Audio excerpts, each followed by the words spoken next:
Hello, this is SirWooper. I'm bringing you an animated Ubers game today from Pokemon Online, and this team's built around a choice spec Reshiram. So basically I lead off with Groudon just so I can get my son up first turn, give myself weather advantage. I don't think he has any weather users on his team, so that stays up for the rest of the game. Both go for Stealth Rocks just because they're very important, and his team has Rayquaza on it, which is weak to Stealth Rock, and that would be useful in the long run.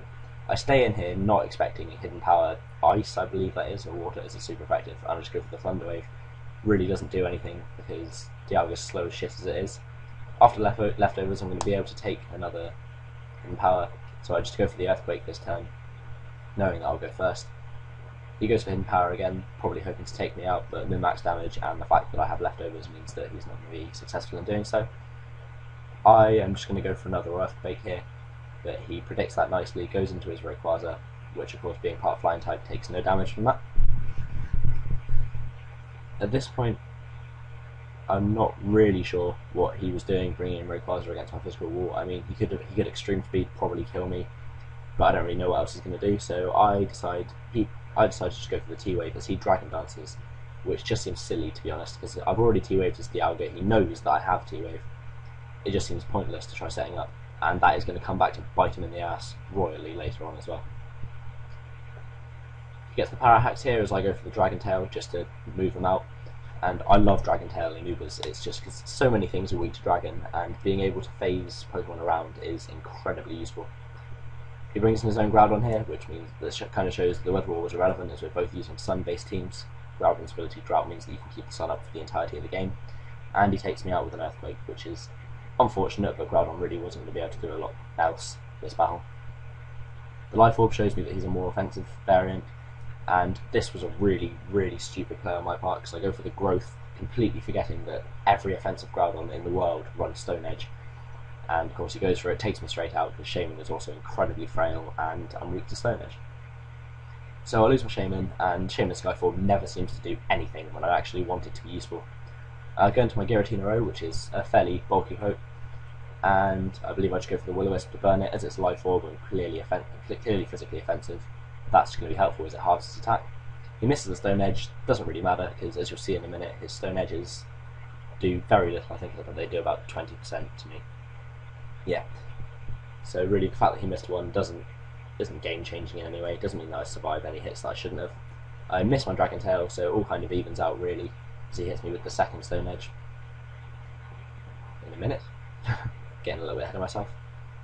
I just go for Dragon Tail again, knowing that if I Dragon Tail him out I can break something else will come in that he doesn't necessarily want to, and also as he switches back in he'll die to Stealth Rock damage. And Mewtwo comes in. Mewtwo should never ever be underestimated in Ubers just because it's a first gen poke. It is absolutely lethal. I go for the Shadow Sneak knowing that it's going to be faster than me, and he just kills me off with a Shadow Ball. So I lose Giratina, but I'm still he's 6-3 up at the moment, things aren't really looking good. Now, the fact that there's no Life Orb or leftovers suggests that his Mewtwo is Choice Scarce or Specs. If it's either way, I can probably take one Shadow Ball and live to hit back with a Dragon Pulse. Now, Reshiram has 150 base special attack, with the Choice Specs that gives it a 1.5 boost. There's not a lot that wants to take that on his team. So I Dragon Pulse, get rid of Mewtwo. I decided not to go for Blue Flare, simply because he's got quite a few dragons, they all resist it, and also it's slightly less accurate, and I've had so many times when Blue Flare is missed, and it's just cost me Reshiram and potentially the game. So I outspeed his Zekrom because I'm a timid nature, which means that I have it increases my speed, and I'm also max speed on top of that. He brings in Dialga, not really sure why. It's paralysed as it is, and it's probably slower anyway. So I take it out with the Dragon Pulse.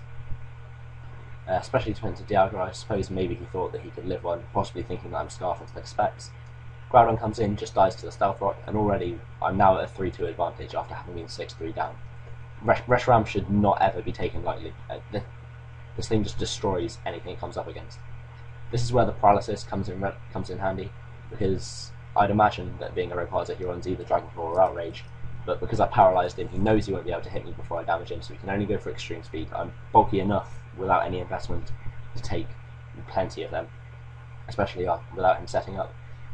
His last Pokemon is a specially defensive Arceus Electric, which takes this Dragon Pulse incredibly well and hits back with a Judgment to kill me. Judgment is a move that changes its typing based on the typing of the Arceus that you're using, so in this case it's electric, which is why I resist it. However, it doesn't really matter because I can just bring in Garchomp at the end, and that's pretty much game because Earthquake's super effective. He goes for the Will-O-Wisp and it misses.